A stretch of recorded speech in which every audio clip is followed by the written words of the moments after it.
wiilkan wuxuu ku nool yahay magaalo la yiraahdo Sundusfal oo ku nool yahay wadanka Sweden ku taala waxaan soo helay xogtiisa adresskiisa soo helay horta waa xaas hadda oo ma aha nin oo guurdoon ma ahan waa xaas ba ninkan laakiin weligay ma sameeyna reaction mana haddana ma rabo inaan reaction sameeyo laakiin dad badan waxay igu raadeen Xudayfa waxaad degantahay Sweden ninkan muxuu yahay ninka waa wacay marka waxaan rabaa inaan codkiisa hadda ay la dhageysato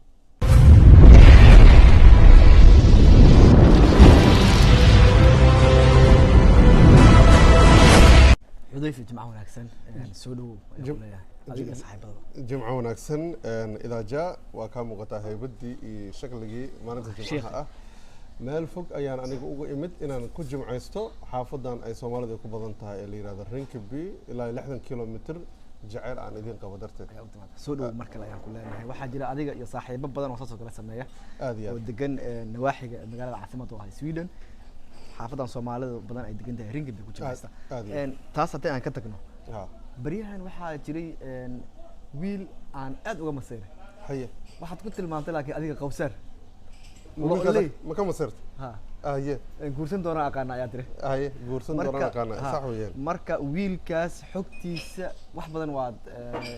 ka soo xuraastaan rajeynaya sababtoo ah qowsar ayaad ku tilmaantay horta maxaad qowsar ugu tilmaantay horta idaa jaa horta aad iyo aad horta u mahadsan tahay wiilkaas horta waa wiil fariid ah oo aad cajiib u ah weeyaan horta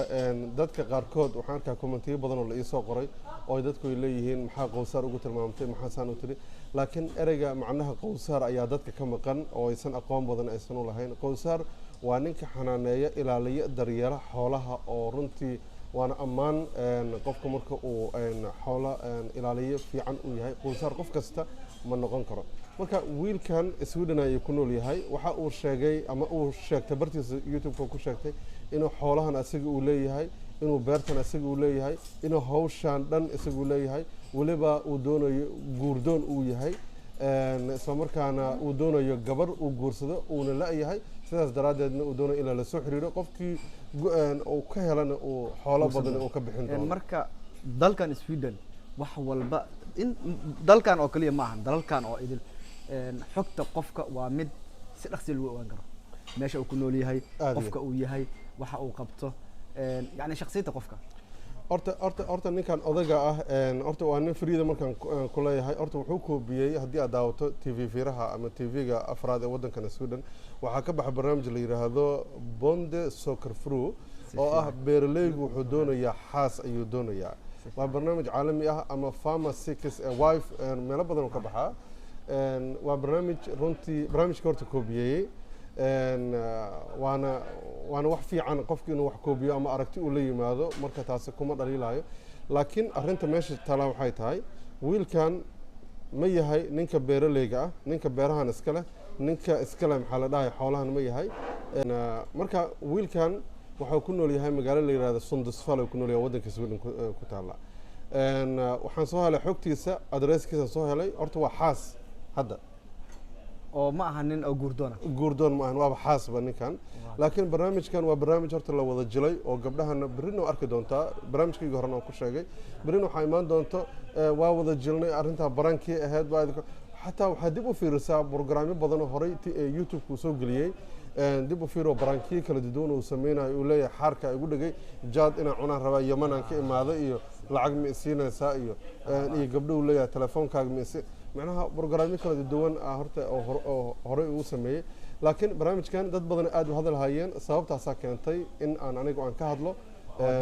weligay ma sameeyna reaction mana haddana ma rabo inaan reaction sameeyo laakiin dad badan waxay igu raadeen Xudayfa waxaad degantahay Sweden ninkan muxuu yahay ninka waa wacay marka waxaan rabaa inaan codkiisa hadda ay la dhageysato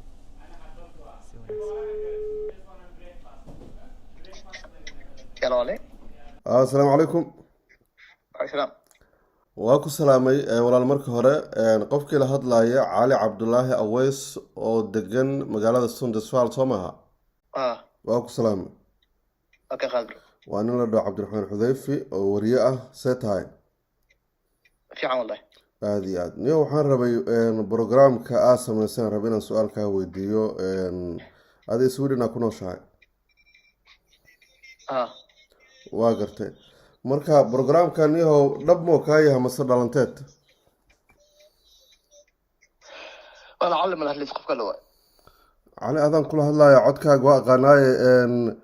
waxaan rabaa inaa barnaamijkan sida aan saxda eg wuxuu leeyahay markaan eri adiga calig ma tahay haddana wuxuu yidhi ma ihi marka waa nin noocaas ah waay marka difaacu galay marka ninkan ani ma rabo in hadda xogtiisa oo inaan hore usii galo laakiin inuusan disfaal degan yahay adreskuu degan yahay waa soo helay guriga xaaska uu qabo way la degan tahay isla adreska kula jirtaa nin kale oo aan filay inuu etoobiyaan yahay maqla isla adreska kula jiro laakiin si walba ha ahaato adiga ma isleedahay gabdho soomaaliyeed oo xilligan jiro oo qurbaha joogo ayaa xoolo dhaqi doono oo ilaalin doono oo qowsaaro noqon doono oo guriga macnaha noloshaas adag ku noolaan kara ma isleedahay marka laga soo tago horta runnimada sheekadan saad usoo xuraansatay ud raacday usoo ogaatay dad badan waxay iga weydiinayeen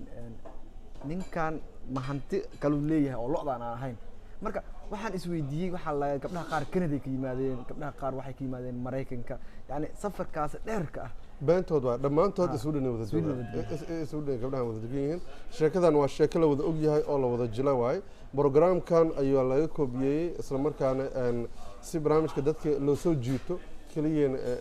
ku imaaday iyo macnaha indhaha dadka la soo jiito laakiin gabdho badan oo Soomaaliyeed waxaa jira ayaga laftigooda dib ka ogaada sheekadan oo ama falcelin ka sameeyay ama aad u daneyn la sheekadan aad iyo aad laakiin waxaa ogaataa marka muuqaalo la sameynayo dad badan hadda waxay sameeyaan waa isfurna iyo waa isqabnaa iyo youtube-ka beryahan wuxuu noqday mogta views raadisoo noqday ma fahamtaade youtube-ka marka dad badan hadda gogoshoodii ka hadlaya marka ninkan hadda gabdhahan guurdoona ama nahayba taagan yihiinba macnaha weli wanaagaa meesha ka muuqdo ma fahmin weligeedana jirta gabdho herin ah herin waxaa la oran jiray gabdho inta baxaan ragdoon ah raggi rabidoon ah gabdho dhihi jiray waa xilliyadii hore laakiin hadda ma jirto laakiin dhaqankan laftigeeda sida Soomaalida dadka Soomaaliga joogo kale ay u arki karaan in qof wiil dhalinyaro ah qurbaha jooga gabdho ay u soo safreen lo aan ilaalinaya yiri run ay u qaadan karaan si fiican run ay u qaadan karaan sidaas ku qasabta adiga inaad soo ogaatid marka inaad soo ogaado waa raadiyay adreskiisa ogaaday ninkana ogaaday shaqadiisa ogaaday wixiisa soo ogaaday warbixintiisa hore Sweden horta wax qarsoon ma jiro mar walbo qof kasta aniga Cabdiraxmaan ah maanta ben idin sheegi karo ma dhigi karo hadda maqaayadan aan dhex joogno anaa iskala hadii ay yiraahdo hore laga soo ogaana marka qof darbigan yaqaan hore markaas wuxuu leeyahay darbiga la ilig Soomaa orinka bi ku yeel Soomaa aad iyo aad marka idaaja horta aad u maasan tahay horta arrinkaas ninkaasna dad badan oo waxaan arkay ka falceliyo oo yiri maxaa qowsar ugu tilmaamtay sababtaas aan qowsar ugu tilmaamay labo barnaamijkan oo ka keenay tan saddexaad waa arki doontaan berito falcelinta ka imaan doonta barnaamijka dhamaadkiisa waxa ay ku dambeyn doonto marka waan ka xumaha wiilkan inaan raadiyey waan isu sheego yiri ninkaasaan ahay Cabdiraxmaan Xudayfi wariyaan ahay hebel ma tahay haa igu yiri barnaamijka ma dhaba mas waa dhalanteed kadib wuxuu yiri ninka aad raadinaysa ma ihiba marka codka marka la darabti waa kugu soo celin karaa marka idaaja waa sheeko aad u qosol badan waa sheeko aad u qosol badan waay waxa og tahay youtube-leyda inta badan sameeyaan hadda waxaa arkaysay yar oo youtube la ah oo la yiraahdo Asad Xaaji waa aragtay maalin walba fikrad cusub oo kalena laakiin fikradiisa waa la arkayaa inuu yahay barnaamijyo la jilay ay yihiin gabar inta soo istaagto wiilal saf oo soo galaan ay leeyihiin talantigiisa asaga ka soo go'ay wax asiga abuurtay wax oo asiga abuurtay waay marka ninkan wuxuu asiga abuurtay waay marka dadka marka waxaan rabaa inaan raado ninkan horta waa youtuber maadaama youtuber uu yahay programkan asiga uu leeyahay inaan loo qaadanin horta wax run ah oo ay yihiin wax iska dhalanteeda Sweden ma degana loo leeyahay Soomaaliya way ka shaqeeyaan laakiin loo leeyahay qof loo leh 200 oo loo ma jirto ma jirto hore u ogaan lahayn way jiraan dad badan oo shirkado sameeyana jiraan dad badan oo ganacsi badan sameeyana dad badan oo guulo gaarayna jiraan dad badan oo maamulo shirkado boqolaal ka shaqeeyana jiraan laakiin ninkan shirkada uu u shaqeeyo dadkan beerahan iyo xoolahan uu ka shaqeeyo ninkan maadaama uu ka shaqeeyo fursada u helo marka inuu camera la dhex galo oo video ka soo duubo marka wuxuu daawada hadana barnaamijkan oo daawada oo la yiraahdo Bond Sugar Fruit waa fiis fiican muuqaalo fiican oo ka sugeynaa oo dhanka geela ku saabsan muuqaalo fiican oo ka sugeynaa marka dawladda cali nin fariida tahay waa ka xumahay markaan ku soo wacay inaad telefoonka aad igu inkirtay inaad tiraahdo ma ihi aniga qofkaas marka hore u socon ku leeyahay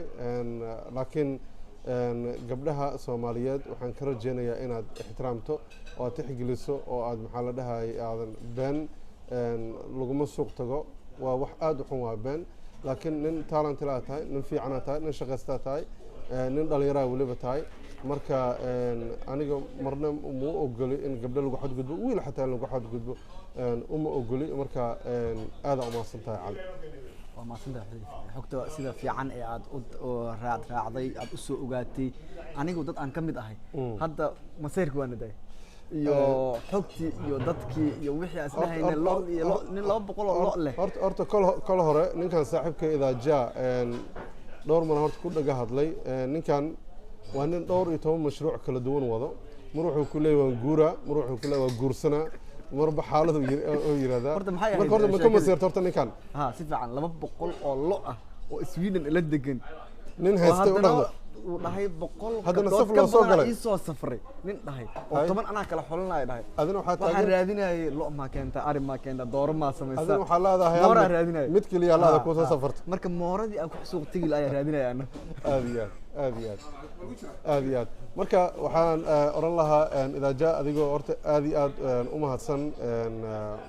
barnaamijkii kol hore aan ku sheegay ahaa saddexda xaraf oo aan odayga adeerkay ka soo koobiyay waxay ahayd guurso doonaan aqaan oo go'i doonaan aqaan oo guuri doonaan aqaana marka qalad yaraan kol hore sameeyay oo aan arrintii go'i doono aan ku fasiray marka guursan doonaan aqaan macnaheedu waxa uu yiri waa ninka raba inuu guursado markuu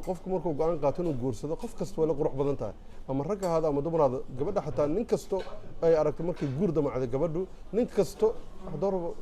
ha fool xumaado wax horba aada jud maajida aada wala qurxoonaana